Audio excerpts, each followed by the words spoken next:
Hey guys, so the other day a buddy asked me about this Wildcat XX, if I liked it or not, because he's looking for a side-by-side, and it made me think, I've had this thing all year and I haven't done any kind of updates on it, so let's talk about the Wildcat XX just for a minute. So at the end of last year, I was in the market for a side-by-side, and you guys probably saw the videos where my son and I went and we checked out everything on the market in this category, 1000cc, two-door, side-by-side. We looked at the Kawasaki, the Yamaha, the Honda Talon, the Polaris 1000, the Can-Ams, everything on the market. We checked them out in detail, sat in them, looked at all the specs, talked to some salesmen, talked to owners.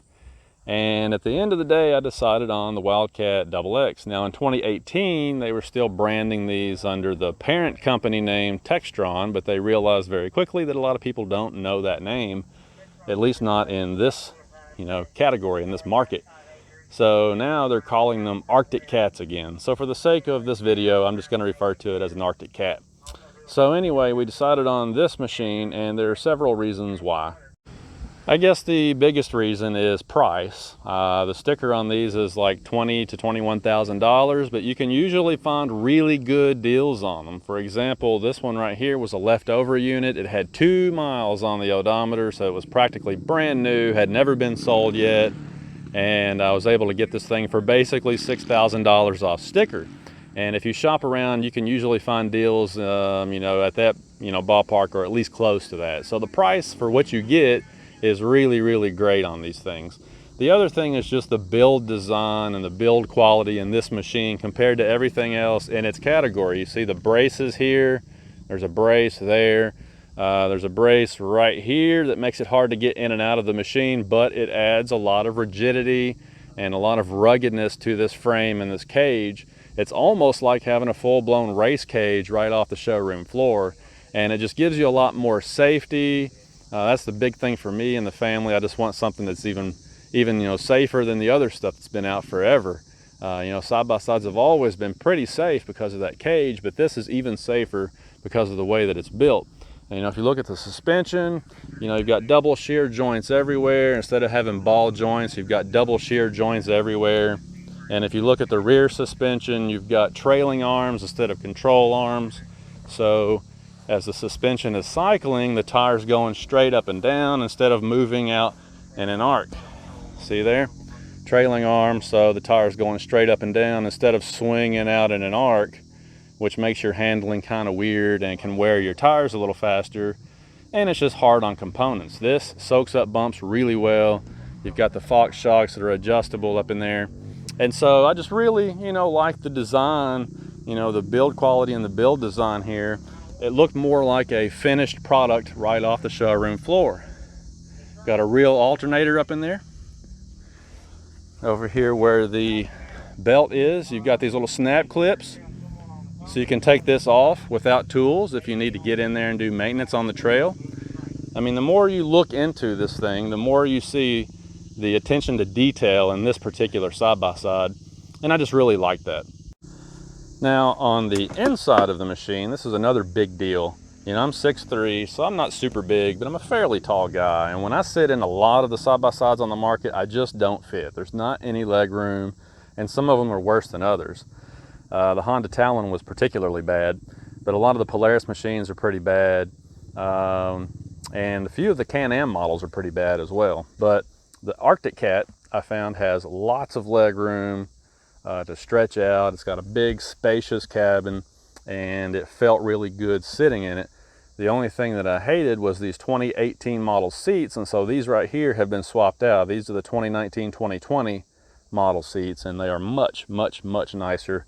Better materials, they're flat, a lot more comfortable. The 2018 seats were really weird. They had a big hump right here, and it just gave you a really weird seating position. So found a guy on the user forums that had a set of 2019 seats he didn't need anymore, and swapped those in. But other than that, this is a very comfortable, very spacious cabin.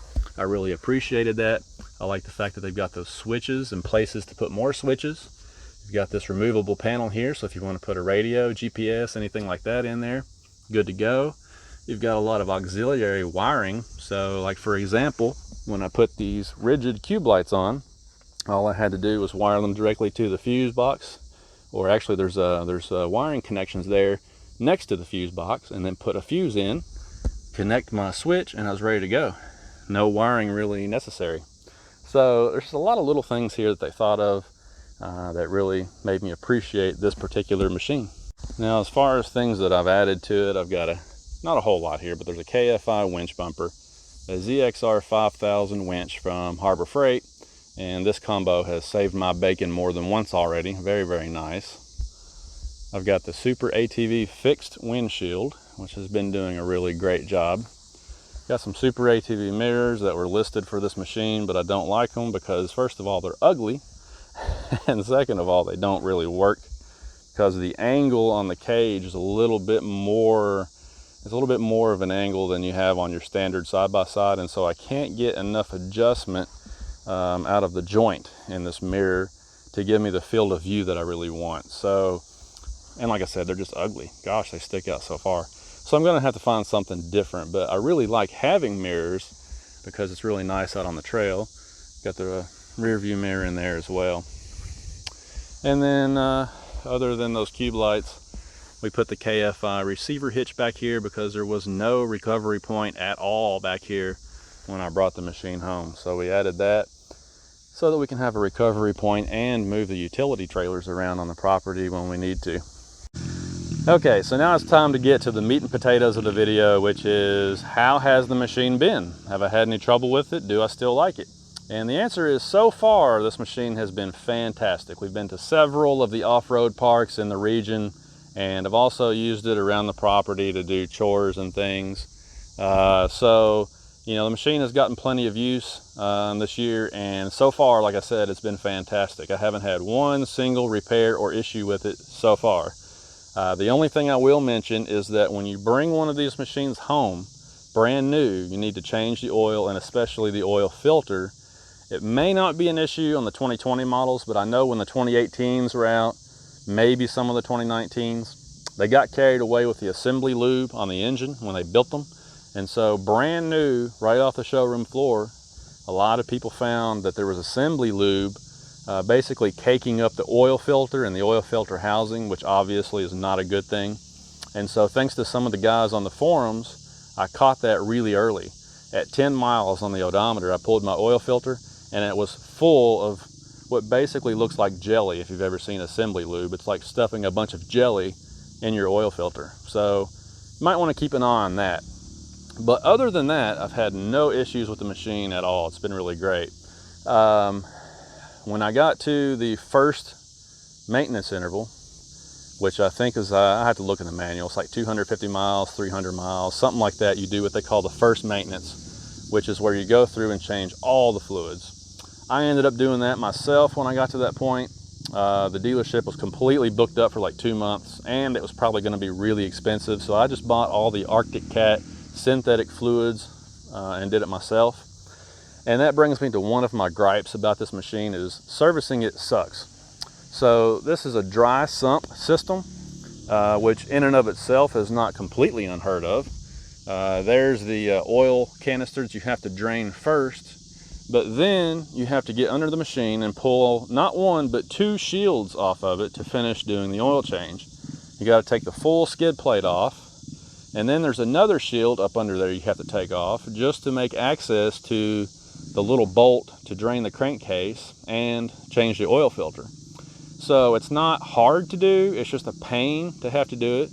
And I wish that they had made the oil drain plug and the oil filter more accessible without having to remove things from the machine. So that was kind of a pain.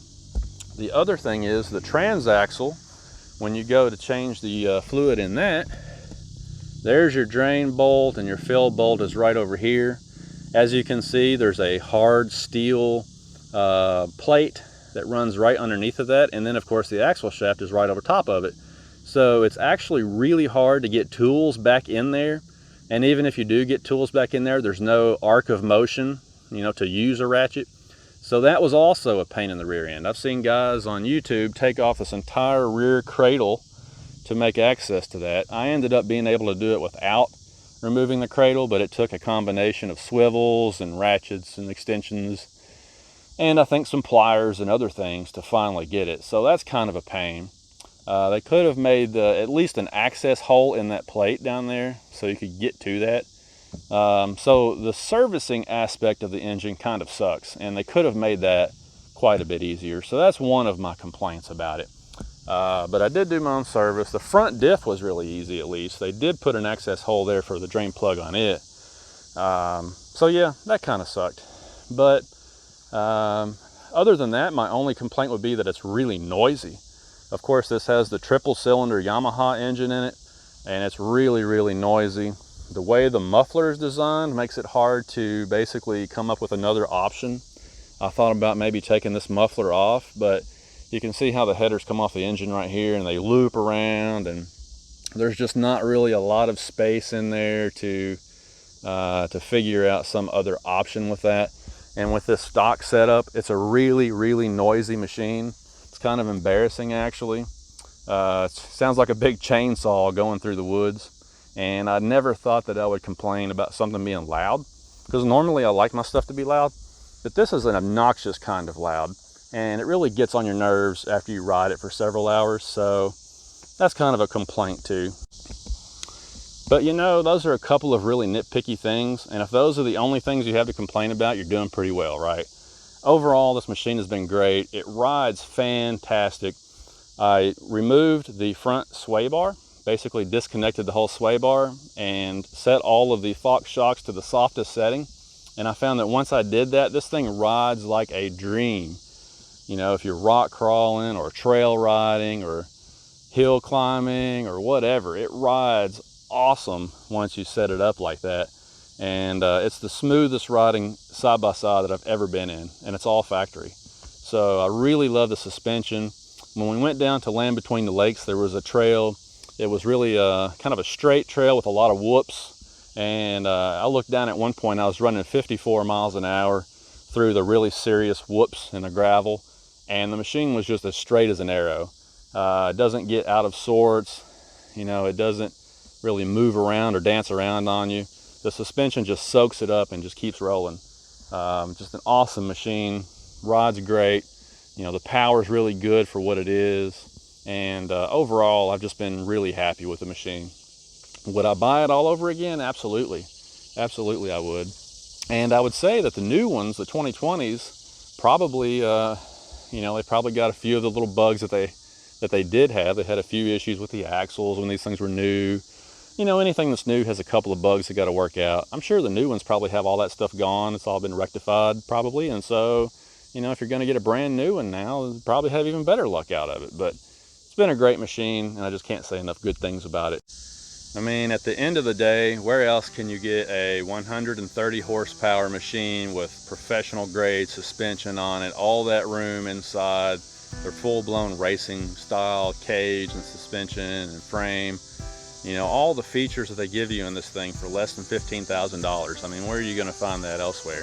And so that's the reason we went with this machine. And you know, I got a 3-year extended warranty on it, just because you never know what you're going to run into. But so far, you know, 1 year down, 2 to go. Haven't needed the warranty, and I hope that I don't. But yeah, fantastic machine. So props to Textron, I guess. Well, if you want to call them Wildcat, you know, that's fine too, I guess. But props to those guys. They made a fantastic machine. They finally stepped up their game and brought something to market a couple of years ago that kind of changed the game. You know, I guess the new stuff coming out now from the other brands kind of mimics a lot of what this machine had in it 2 or 3 years ago. So Arctic Cat kind of set the bar higher, and I'm glad they did. Fantastic machine. So if you got any questions about this thing, pop them down below. Thanks for watching, guys, and we'll talk to you later.